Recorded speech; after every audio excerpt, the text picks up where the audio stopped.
Study IQ IAS, आपका selection हमारा mission. एग्रीवोल्टिक्स सुनकर ही बहुत फैसिनेटिंग टर्म लगती है कि ये है क्या, और इस एग्रीवोल्टिक्स को अपना करके आज हमारे फार्मर्स अपनी इनकम को डबल कर रहे हैं। वो क्रॉप प्रोडक्शन के साथ साथ एनर्जी प्रोड्यूसर्स भी बन गए हैं, और इसका बहुत अच्छा एग्जाम्पल सेट किया है उड़ीसा ने। और कुछ दिन पहले हमने पढ़ा था कि आंध्र प्रदेश भी इस एग्रीवोल्टिक्स के अंदर पीछे नहीं है, वो भी एग्रीवोल्टिक्स को काफ़ी ज़्यादा अपना रहे हैं, और उसके फार्मर्स भी क्रॉप के साथ साथ आपका एनर्जी भी प्रोड्यूस करते हैं। तो आइए देखते हैं हमारी वीडियो के थ्रू कि क्या है ये एग्रीवोल्टिक्स और कैसे इस एग्रीवोल्टिक्स को अपना करके हमारे फार्मर्स अपनी इनकम को डबल कर रहे हैं। सो एग्रीवोल्टिक्स या कहें एग्री फोटोवोल्टिक्स। सो ये जो एग्री फोटोवोल्टिक समिट है, सन क्रांति APV 2025, ये एक पहली ऐसी समिट है जो उड़ीसा के अंदर हुई है। ये आपका प्रॉमिस करती है कि हम फार्मर की इनकम को डबल करेंगे, एक क्लाइमेट रिजिलिएंट एग्रीकल्चर की तरफ मूव होते हुए। हमारे जो फार्मर्स हैं वो क्रॉप प्रोड्यूसर्स के साथ साथ आज एनर्जी प्रोड्यूसर्स भी बन सकते हैं। सो ये एग्रीवोल्टिक्स है क्या एक्चुअली? एग्रीवोल्टिक्स के अंदर हम हमारी क्रॉप के साथ साथ जहां हम क्रॉप ग्रो कर रहे हैं वहां सोलर पैनल्स लगा करके हमारे फार्मर जो है एनर्जी भी प्रोड्यूस कर सकते हैं, और एक्सेस एनर्जी को वो सेल भी कर सकते हैं। सो इस एग्रीवोल्टिक्स के थ्रू हमारी जो लैंड है ये एक डुअल लैंड यूज प्लानिंग है, जहाँ पर ये देखिए हमने फार्मर ने एक क्रॉप भी ग्रो की हुई है और साथ के साथ सोलर पैनल्स भी लगाए हुए हैं, और उन सोलर पैनल्स के साथ फार्मर जो है एनर्जी भी प्रोड्यूस कर रहा है। अब ये जो एनर्जी प्रोडक्शन है वो यूज़ कर सकता है अपने इरीगेशंस के लिए, मशीनरीज को यूज़ करने के लिए, and if excess of energy is there he can sell it to the other farmer. वो दूसरे फार्मर्स को इस एनर्जी को सेल भी कर सकता है। So from here the farmer is earning double income, dual income है, और ये एक सस्टेनेबल एनर्जी रिसोर्सेज की तरफ बढ़ रहा है। एज यू ऑल नो कि हमारी कंट्री में एनर्जी डिमांड धीरे धीरे बहुत ज़्यादा इंक्रीज हो रही है, और एग्रीकल्चर सेक्टर में जैसे जैसे हमारा एग्रीकल्चर सेक्टर मैकेनाइज्ड हो रहा है, ये एनर्जी की डिमांड बहुत ज़्यादा इंक्रीज हो रही है। और ये मॉडल सिर्फ उड़ीसा में ही नहीं, आपका आंध्र प्रदेश ने भी इसको बहुत ज़ोरों शोरों से अपनाया है, और इस मॉडल को फेवर किया है आपकी PM कुसुम स्कीम ने, जो आप फार्मर्स को सब्सिडाइज्ड रेट पर सोलर पैनल्स अवेलेबल कराती है उनकी फील्ड के अंदर। सो ये उड़ीसा का जो मॉडल है, अगर मैं कहूँ कि उड़ीसा ने कैसे ये मॉडल बना, तो इन्होंने एग्री फोटोवोल्टिक्स को स्केल अप किया। करंटली जो उड़ीसा है वो 2938 मेगावाट रिन्यूएबल एनर्जी प्रोड्यूस कर रही है, जिसमें से 21% आती है सिर्फ आपकी सोलर एनर्जी से। और जो उड़ीसा है इसने टारगेट रखा है कि हम 7.5% गीगावाट सोलर एनर्जी प्रोड्यूस करेंगे बाय 2030, और इसमें फार्मर्स जो है जोरों शोरों से पार्टिसिपेट कर रहे हैं। They are incorporating solar panels in their field, वहां पर ये इनकॉर्पोरेट करते हैं। तो ये जो पॉलिसी है गवर्नमेंट की, इस टारगेट्स को अचीव करने में हमारे फार्मर्स भी जो है साथ के साथ हिस्सा ले रहे हैं। They are incorporating solar panels in their field. So और इसका सबसे पायनियरिंग मॉडल जो है कोरापुट डिस्ट्रिक्ट जो है वहाँ के फार्मर्स ने, एक्चुअली ये जो रीजन है it is inhabited bye tribal farmers. यहाँ पर ट्राइबल फार्मर्स बहुत ज़्यादा है। तो जो ये ट्राइबल फार्मर्स हैं, they are, you all know कि ये सोशियो इकोनॉमिकली लेस एम्पावर्ड है। ये इनके पास जो थोड़ी बहुत भी लैंड है, कोरापुट के फार्मर्स क्या कर रहे हैं, वो आपका क्रॉप तो ग्रो कर ही रहे हैं, साथ के साथ उन्होंने सोलर पैनल्स को भी इनकॉर्पोरेट किया है अपनी फील्ड के अंदर। And now this incorporation of solar panel have bring a complete transformational shift. आपका एक कंप्लीट ट्रांसफॉर्मेशन हुआ है रूरल एरियाज का, स्पेसिफिकली ट्राइबल एरिया का।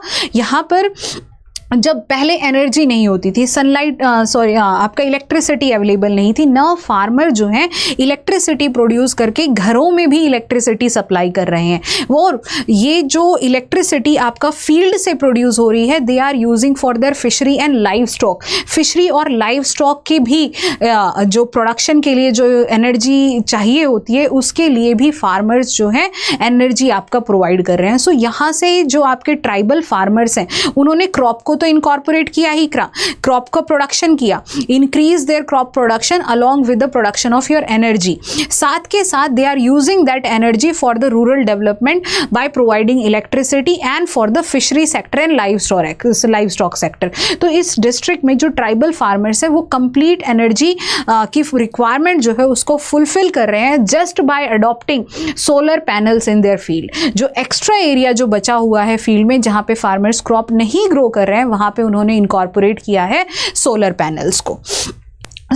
ये जो एग्रीवोल्टिक्स है, किस तरीके से फार्मर जो है अपनी फील्ड के अंदर सोलर पैनल्स को इनकॉर्पोरेट करते हैं, तो ये 3 तरीके से किया जा सकता है। सबसे पहले रोज of solar array with crop planted in between, कि जो बीच की जगह है वहां पे आप अपनी क्रॉप ग्रो कीजिए एंड साइड बाय रो लगा दीजिए सोलर पैनल की। जो क्रॉप की जो रोज होती हैं they have a gap between them, उनमें जो गैप है वहां पर आप सोलर पैनल लगाइए। दूसरा, solar arrays on the tall rack of mount. अगर मेरी क्रॉप जो है स्मॉल हाइटेड प्लांट है, छोटी हाइट की क्रॉप है, तो उसके ऊपर एक हाइटेड लेवल पर मैं सोलर एरे, सोलर पैनल्स की एक एरे बना दूं और एक ट्रैक टाइप में वहां से भी एनर्जी आपकी प्रोड्यूस हो सकती है। और जो थर्ड है ग्रीन हाउस के साथ, अगर कोई फार्मर जो है ग्रीन हाउस के अंदर पॉली हाउसेज में एग्रीकल्चर प्रैक्टिस कर रहा है तो जो ग्रीन हाउस की रूफ है उनके ऊपर सोलर पैनल्स इनकॉर्पोरेट करके एनर्जी के साथ साथ आपका जो है क्रॉप भी प्रोड्यूस कर सकता है।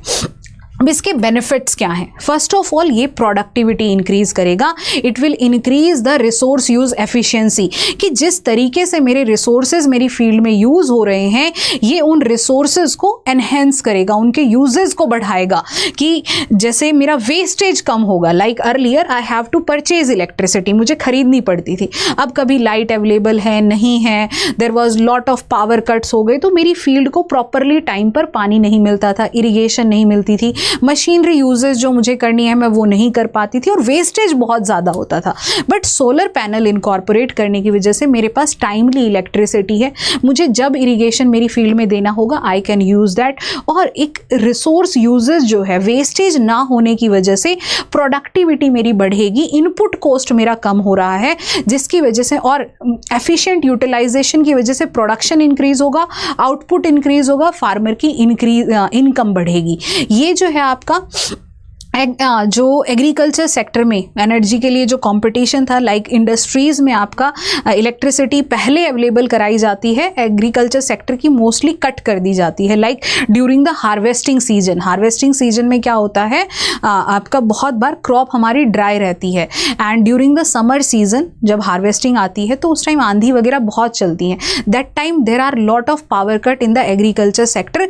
और फार्मर, मान लीजिए कोई फार्मर हॉर्टिकल्चर प्रैक्टिस कर रहा है, कोई farmer vegetable cultivation, in crop को कॉन्टिन्यूअस वाटर चाहिए, बट पावर कट की वजह से वहां पर पानी नहीं दिया जा सकता।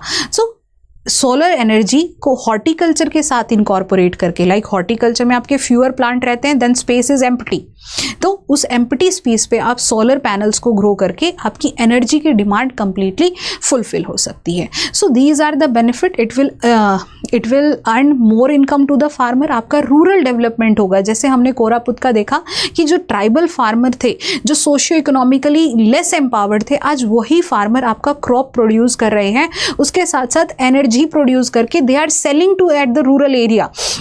वो रूरल इलेक्ट्रिसिटी डिमांड है उसको फुलफिल कर रहे हैं, लाइव स्टॉक के लिए एनर्जी प्रोवाइड कर रहे हैं, आपका एनिमल हस्बेंड्री के लिए एनर्जी प्रोवाइड कर रहे हैं, और जो घरों में वाटर आपका that comes from your electricity नहीं होगी तो नहीं आएगा, so that is also available there. So ये कंप्लीट रूरल डेवलपमेंट शिफ्ट है, सिर्फ एक आपका क्रॉप के साथ साथ सोलर पैनल्स इनकॉर्पोरेट करके। So by this our farmer can earn और can double their income and they can become a energy producer as well along with the crop producer. But इसके कुछ डिसएडवांटेजेस भी हैं, जैसे आप सभी को पता है कि कुछ ना कुछ चीज़ों की तो कुछ लिमिटेशन होती है। एग्रीवोल्टिक्स अगर मैं मेरी पूरी फील्ड में इनकॉर्पोरेट करना चाहती हूँ तो it needs your tolerant, shade tolerant species. इनको जो थोड़ी सी शेड टॉलरेंट स्पीसीज है, बहुत ज़्यादा सनलाइट नहीं चाहिए, leafy vegetable like your lettuce हो गया, ये वही जो है आपका इनकॉर्पोरेट हम यहाँ कर सकते हैं।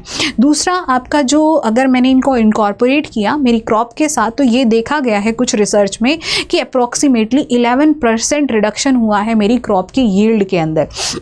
सो ये एक इशू है यहाँ पर, बट इसके लिमिटेशन से ज़्यादा इनके फ़ायदे हैं। हम क्या कर सकते हैं, like on the boundaries of my field, मैं बाउंड्रीज पर सोलर पैनल को लगा सकती हूँ and in between I can grow any type of crop. So यहाँ से क्या होगा, मेरे जो प्लांट्स हैं, जो मेरी क्रॉप हैं, उनको भी शेड नहीं मिलेगी and on the boundary that is also utilised. और जो ग्रेजिंग एनिमल्स है उससे मेरी जो बाउंड्रीज हैं वो भी प्रिवेंटेड रह जाएंगी कि वो मेरी फील्ड में अंदर आके मेरी क्रॉप को ख़राब नहीं करेंगे। So there are lot of benefit and you have to utilise it that. और इसमें क्या है, दूसरी चीज़, अगर मैं क्रॉप फील्ड के साथ हम नहीं इनकॉर्पोरेट करना चाहती, so I am a vegetable farmer या फिर मैं एक हॉर्टिकल्चर प्रैक्टिस कर रही हूँ, तो that farmer can easily incorporate solar panels in their field और वो वहाँ से क्रॉप के साथ साथ आपका हॉर्टी प्रोडक्ट्स के साथ साथ आपका एनर्जी भी प्रोड्यूस कर सकते हैं। तो we can incorporate like that. We have to find different models. हमें रिसर्च एंड डेवलपमेंट की ज़रूरत है कि कैसे हम सोलर पैनल्स का साइज स्मॉल करके एनर्जी प्रोडक्शन को एनहेंस कर सकते हैं, क्योंकि जितना स्मॉलर साइज होगा वो उतना कम स्पेस ऑक्यूपाई करेगा और उतनी ज़्यादा एनर्जी प्रोड्यूस करेगा। तो we have to look upon the research and development sector as well. Thank you so much and have a nice day. और अगर आप कोर्स परचेज करना चाहते हैं तो प्लीज़ मिस मत कीजिए ये डील, बिकॉज ये बहुत लिमिटेड टाइम के लिए है। So visit on our website and purchase our course. Thank you so much and have a nice day. Study IQ IAS, आपका सिलेक्शन हमारा मिशन।